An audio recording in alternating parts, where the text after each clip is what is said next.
Welcome to the Heal Your Hunger Show, where we get to the heart of why you overeat and how to stop. If you struggle with food and weight like I did, welcome home.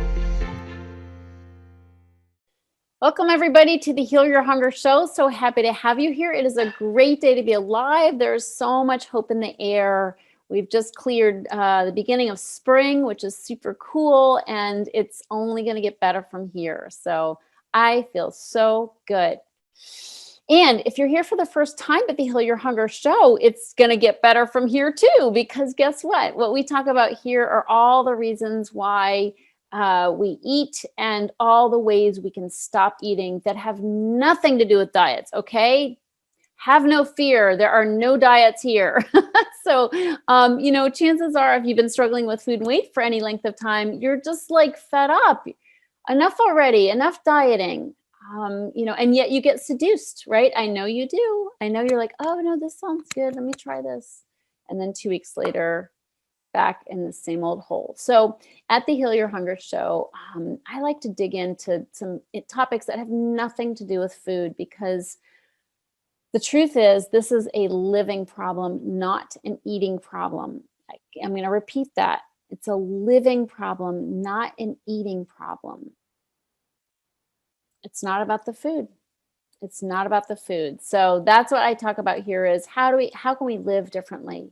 How can we live differently, think differently, show up in life differently, love ourselves differently, treat ourselves with more self-care, so we can have a different experience with food. So you up for that? Okay, let's do it. Also, I want to let you know that the Quit Sugar Challenge is coming. Woo! So super amazing. If you have not taken part in the Quit Sugar Challenge, you've got to join us. You go to quitsugarchallenge.com and register right away for like a super crazy nominal fee of $17. That's right. And there is an option to become a VIP. Definitely do that if you can swing it. That's I think a few more dollars, 40 something dollars. So yeah, we're talking a low cost of entry, because we want you to have the information. We want you to just, rock this out and get support to quit sugar. Because guess what? Sugar kills. Sugar kills. Sugar makes you miserable. Sugar inflames your body. Sugar creates sickness. Sugar, makes you hate yourself when you go overboard and binge on it. There are no positive benefits to sugar, to eating sugary things, except, a moment on the lips. What do they say? A moment on the lips, forever in the hips. So that's it. A momentary pleasure for a whole lot of pain. That's not a good equation. So I show you in the Quit Sugar Challenge how to have a whole lot of pleasure without the pain. That's the cool thing about it. I will give you all my best secrets for enjoying your food without the weight gain, without the bloat, without the inflammation, without, being pre-diabetic or diabetic. I mean, come on, you've got to do something about that sugar habit. There's no benefit to sugar. It's only wrecking you. So join me for the Quit Sugar Challenge. We have a lot of fun. It's gamified. We have contests, we have community. You'll be there with other people who have gone overboard with sugar. And it's just fun. You're going to learn a lot. There are classes every single day together. And you will, by the end of the week, you will have amazing results. I mean, I just was looking at some of the testimonials from our last Quit Sugar Challenge. One gal said, I had a standoff with a mini bundt cake Tuesday and I won. I love that. Another gal said, I don't have any arthritis, stiffness since stopping sugar. It's better than any drug. And then another person said, wow, my weigh-in day is Thursdays. I lost 4.2 pounds, no sugar and no binging. So yeah, amazing stories come out of just literally 5 days. So join us, go to quitsugarchallenge.com, and on with the show. So this is a topic that I'm not going to be here long. I'm going to blow through this, but boy, oh boy, I'm going to pack a punch. Okay. So, what I know from my personal life is that I've had times in my life where I was not happy. I think the darkest time in my life was a time when I was binging and I was in high school. I remember it, this one particular weekend, I was so low, so dark, so unhappy. And I was in the food. I mean, there's no happiness to be had when we're binging, right? I mean, that's the secret to unhappiness. So, just, oh my God, I remember it like it was yesterday. I was sitting there, I was alone in the house. My family was gone, so I was super lonely. Oh, wow. But I was using food. I was, just dousing my pain with food. And it's just a bad idea because I just got more and more depressed. And I remember calling somebody, and my sisters had gone to a treatment center for eating disorders. And I wasn't able to go to that treatment center because I didn't have insurance. And I remember calling, I'd been there as a family member. I remember calling and talking to the guard there, like the head, maybe not a guard, but he was the front office guy as well. And I remember talking to him and just telling him my woes, and he was trying to cheer me up. But I remember in that moment being like, this guy can't help me. Like, he's being super nice, but it ain't working. So anyway, that was one of my darkest moments. I've had a lot of dark moments, regarding my food and how dark it could get with food when I was in binge mode. So thank God, by the grace of God, I'm not there now. And I want to talk to you about my secret to happiness, because this is vital. I mean, this is vital for all emotional eaters. We come from a place where, where we haven't been so happy. We often times come from trauma. We had trauma in our lives, and we weren't set up with the right stuff to even have a happy life. But today, by the grace of God, I'm one of the happiest people I know. And I laugh all the time. So I'm here to say there's hope. You can have a whole new experience of life. You can be happy. Happiness is absolutely possible, especially with what I'm going to tell you here today. So it's absolutely on the horizon for you. You do not have to keep being unhappy. And you might not be you might be denying that you're unhappy, because we do that as emotional eaters. We're like, I'm so happy, and we're always smiling. But then when we're alone, and things are quiet, we feel it start to percolate, and that's when we eat, right? So we eat so we can deny that we're not happy. So certainly, you got to get honest with the fact that you're not happy if you want to be happy. But let me talk to you about a few examples of how to be happy. So I'm going to give you right now the number one, way to be happy. You ready? It's to stop suffering. So really, my topic for today is how to stop suffering. Because happiness will not come so long as you're willing to suffer. Okay. And what I mean by that is that, as emotional eaters, who had trauma growing up, who did not have happy circumstances, I've yet to meet an emotional eater that didn't have some kind of trauma, and they might be denying the trauma or minimizing the trauma. I mean, I had, for instance, sexual abuse. You guys might've heard me talk about it on the last show. But I minimized it. I thought, this is not so bad. Or, on the scale of 1 to 10, of the scale of sexual abuse, I'm, my problem wasn't that bad. It was low score. So, but my experience is whatever you had, and even if you didn't have, a lot of trauma, chances are, if you are an emotional eater, you are a deep feeler, and life can hurt in spite of having great circumstances. We overeat, we struggle with food because we're deep feelers. Overeaters are over feelers. And that deep feeling, it makes us feel like a walking pincushion. It's like everything hurts. Other people's pain hurts. We're empathic. We take on other people's pain. So that hurts. What people say, we're super sensitive. So people can say something totally innocuous and we'll take it on and be like, what do they mean by that? Are they talking to me? Or, do they hate me? Right. So we just, oh my gosh, we're so sensitive. So, I'm here to tell you that the key to happiness is to stop suffering. And that's not an easy thing for us when we're conditioned to suffer. So I'm going to start with that, and when we have trauma, when we have, troubling circumstances growing up, our set point for life is one, our consciousness, if you will, is one of suffering. Okay, where we just, things are hard. Things are hard. We have to work really hard to get where we want to go, or things are just out of reach for us. We feel like a victim. We feel like life's happening to us. We feel like good things happen to all our friends, but they don't happen to us.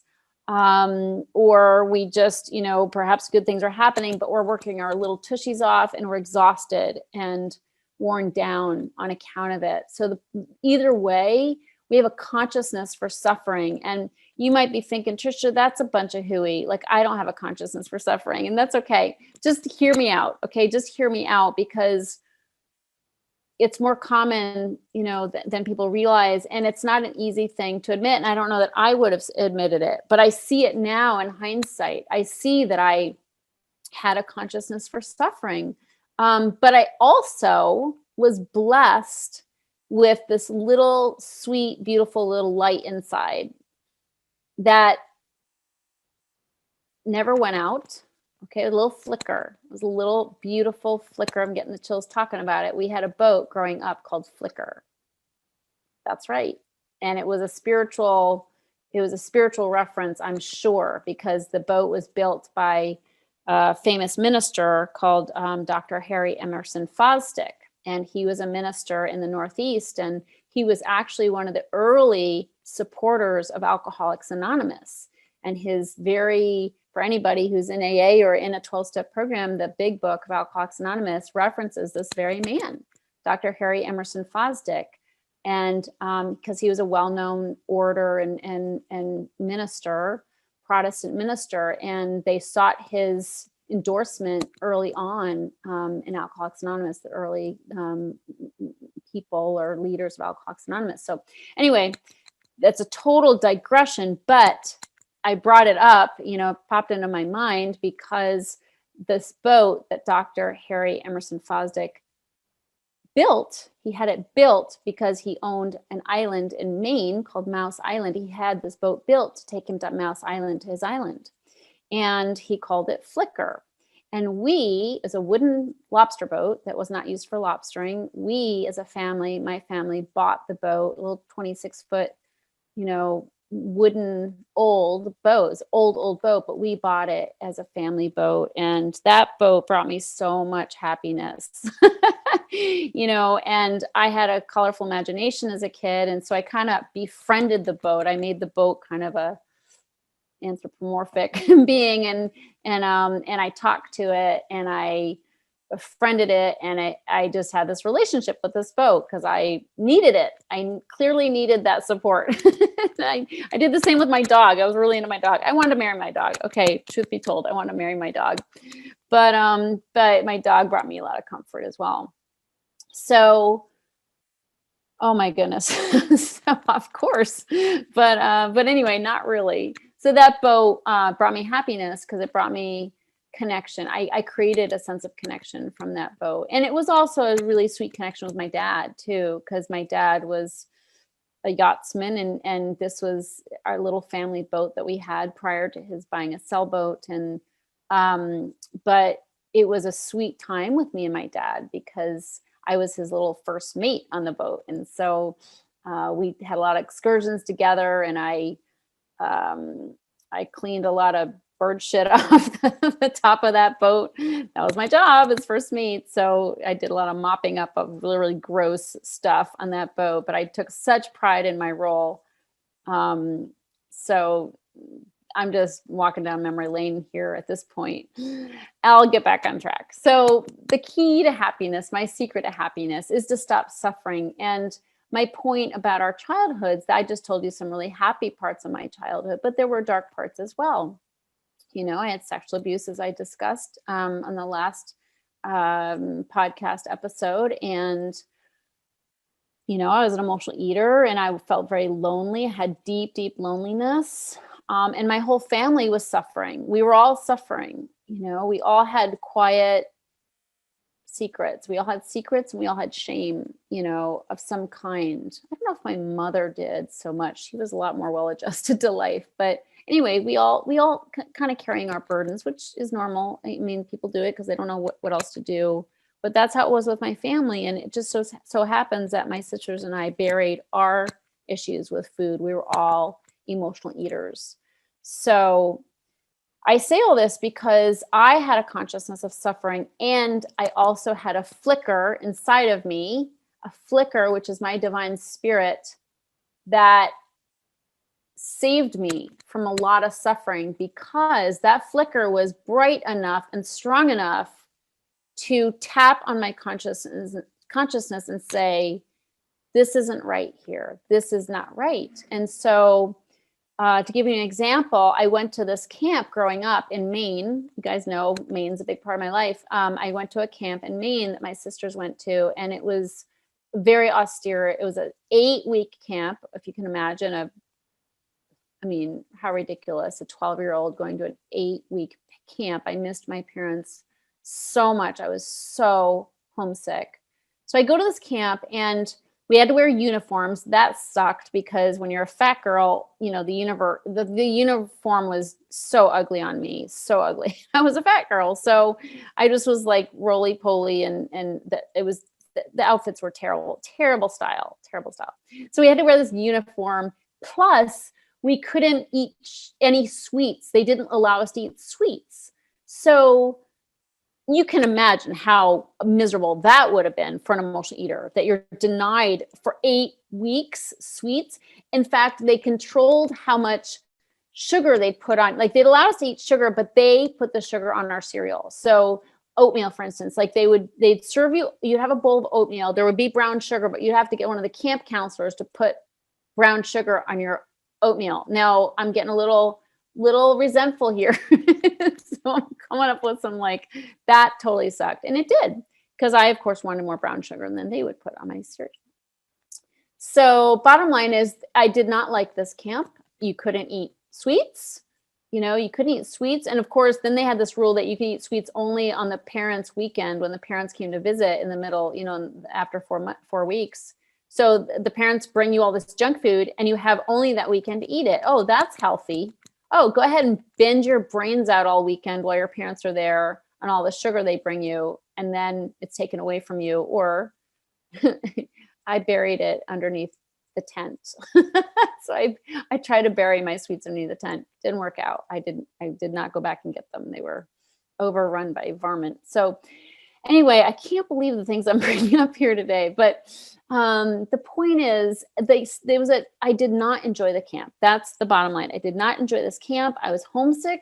I had to wear really dorky outfits, and I couldn't have control over the brown sugar on my oatmeal. And I was lonely. Oh my God, I was lonely. I was, and I had friends, but it was so regimented. You had to be at a different, activity every hour of the day. And I just wanted to hang out and read and be in my bed in the tent. So none of that happened. So I was very uncomfortable, and I hated being there. But not only that, there were a lot of people that hated being there. Like, there were all these kids, all these very spoiled kids who from all over the world. It was kind of an international camp. So, and there were so many people that would complain about being there. Not everybody, some people loved it, but there are some people who would go year in, year out. Like, there's this one family that all the girls, it was a girls' camp. That was another strike against it. There were no boys there. Awful. So anyway, this one family, all the girls went to the camp, and they all hated it. They were all brats, and little spoiled brats, and they hated it. And they would talk about the camp and how awful it was and how much they hated being there. But they went back every year. They had like this long history of being there year in, year out. And I'm thinking to myself, that is so messed up. Like, why would you go back to a camp that you hated or you talked down about? So that was my flicker, right? That was my little flicker. And my little flicker was saying, there's something wrong with this picture. 8 weeks of basically your entire summer, time off from school at a place that you hate, and that doesn't let you eat sugar. I mean, seriously. So needless to say, that spark of divinity, that flicker inside, prompted me to get the hell out, to stop suffering. And I did. And I went to a different camp. I went to a camp that had boys at it and that let you eat whatever you want. and it was a tennis camp, and it was great, and it was in Vermont. But my point in that story is that I had enough of that flicker, that divine spirit in me that prompted me to stop suffering. So there was part of me that knew inherently that it makes no sense to be somewhere where you're suffering, especially when it's optional and it's your entire, summer vacation.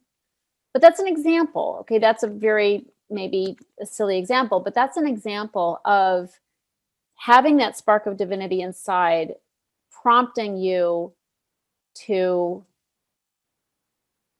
up level your life because suffering is not where it's at, and in order to be happy, we have to choose to stop suffering. We have to choose to stop suffering. If you're suffering, I hope you have that spark inside of you. I hope this show, what I'm talking about right now, is going to spark you into action, because nobody's going to force, the universe is not going to force its good on you. You have to choose the good. But in order to choose the good, you have to step out of your consciousness of suffering.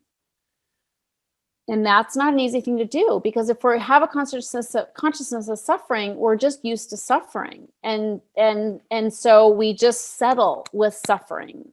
And so I'm here to say, knock, knock, knock, knock. That's not good enough. You do not have to suffer. If you're suffering, you're choosing to suffer. Apart from some unforeseeable, awful thing happening to you, but even then, if something unforeseeable and awful has happened to you, it's still a choice to suffer or not. Not that that's an easy situation, God forbid.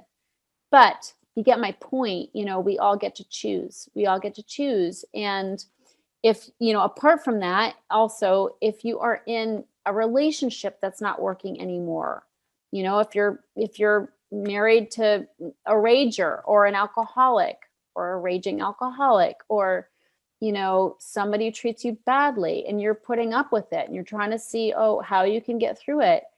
Stop suffering. You don't have to suffer.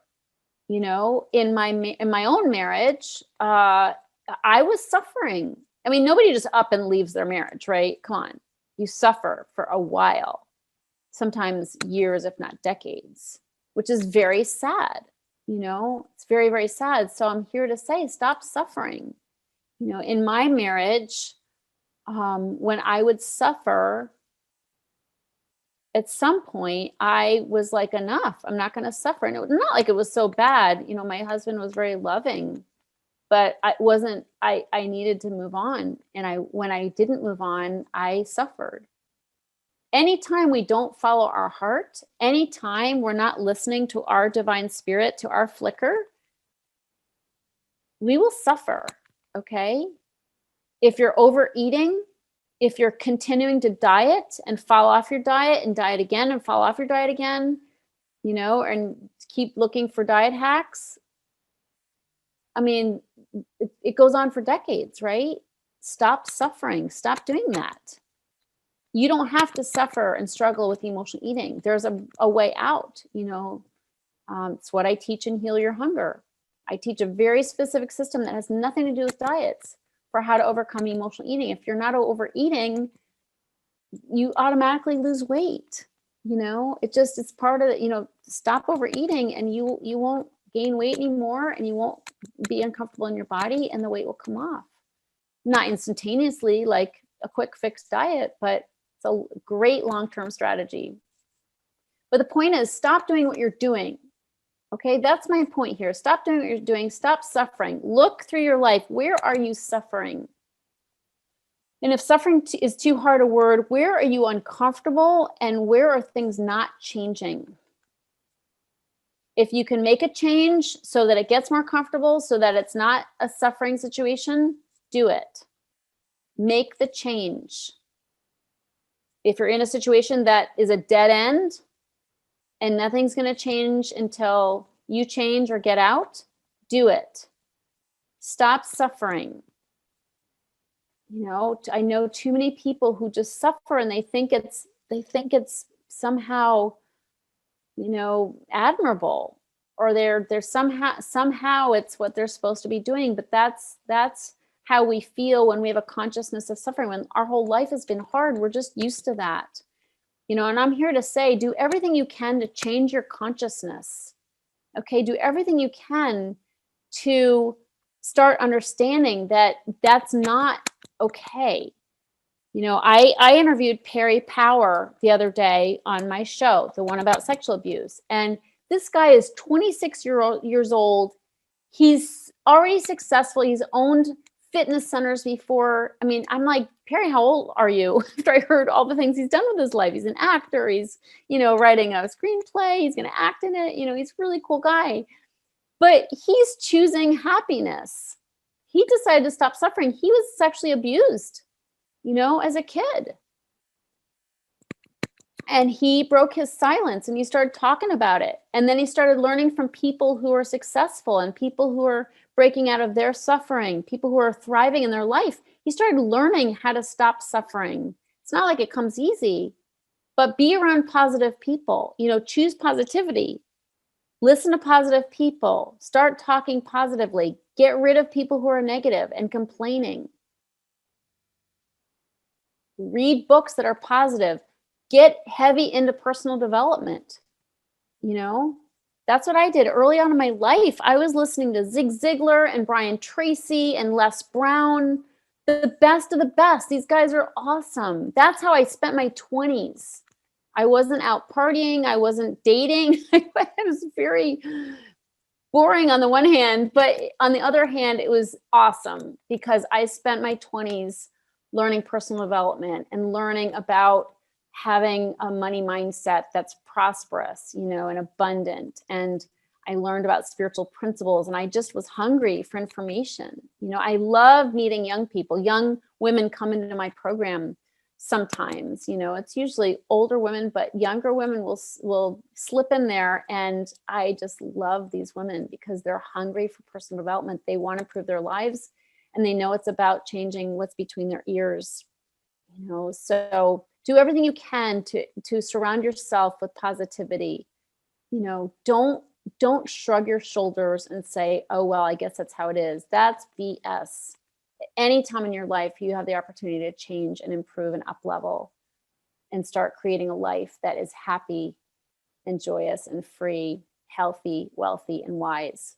But nobody's going to force it on you. Roy used to say, God is a perfect gentleman. He'll never force himself on you. So, it's up to us. But I'm just here, I know this is, maybe a little bit of a silly show, but I'm just here to stand for you and to stand for what's possible for you. Stop struggling with food and weight, reach out for help. Stop trying to do it on your own. None of this can be done on your own.